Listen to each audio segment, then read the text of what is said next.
I'm Paul Sanger for the Finance News Network, and today we're talking with Anax Metals. Anax Metals, trading under the ASX code ANX with a market capitalisation of approximately 15 million, is an exploration and development company with a vision to deliver outstanding shareholder return through innovation in exploration and resource development. Headquartered in WA, the company has 3 active projects within the state. Joining us today is Anax Metals MD Geoff Laing. Geoff, welcome back. Hello Paul, pleasure to be with you. Now Geoff, it's been a while since we've had you in the studio, so maybe we can begin with you giving us an update on the company's flagship Wim Creek development. Yeah, Paul, we continue to push along on the project financing activities, and we've also been having a look at expanding the Wim Creek project as we outlined in the definitive feasibility study, so taking it to become a production hub within the region and essentially delivering scale to our business. And so I guess those are the 2 main areas of focus up at Wim Creek at the minute. And what is the current status of the studies on what I believe now is 20,000 tonnes per annum production hub at Wim Creek? Yes, so the definitive feasibility study was all around the sort of 12,000 tonne per annum traditional concentrator. We're now looking to, in parallel with that, utilise the existing heap leach infrastructure and add another sort of 10 to 12,000 tonnes of copper equivalent production using all of that infrastructure that's already on site.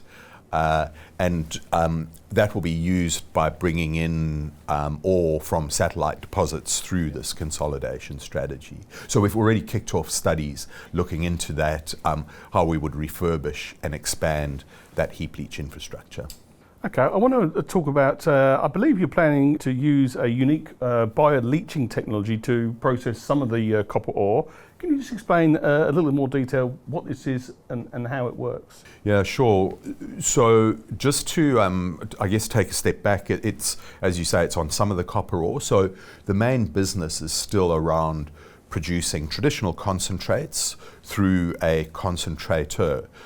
So that's essentially the copper, zinc and lead concentrates. In addition to that, because we've got all the heap leach infrastructure, we've been looking into taking the low-grade rejects from our pre-concentration plant, putting that on the heap and using bacteria in bioleaching to liberate the copper and the zinc, importantly, and the zinc. And we've kicked some big goals in that. We've been working with the CSIRO.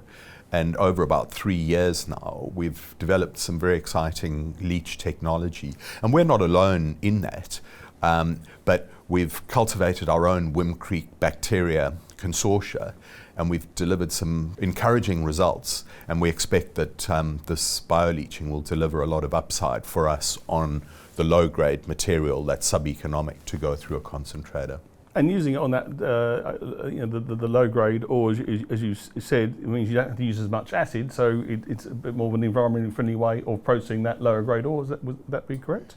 Yeah, so the bioleaching process actually liberates, it breaks down the sulfur, and in breaking down, the sulfides, it generates acid. So it helps with the acid consumption because it's actually generating acid from the sulfur that's within the ore.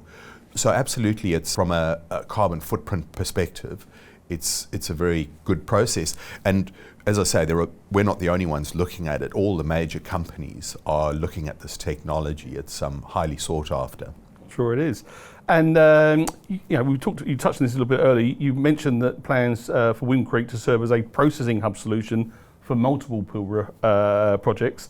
How are these plans progressing? Very well, and we were very pleased to be able to tell the market that our joint venture partners have agreed to work with us jointly on a study looking at bringing in some of the oxide ore from one of their projects, Sulphur Springs, bringing that into Wim Creek and putting it onto the heap to leach.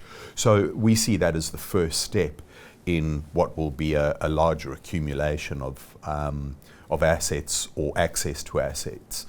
We're also talking to some of the other players in our region, and we just see this as a stepwise fashion to bringing in more ore sources to the processing hub that we'll develop at Wim Creek. Fantastic.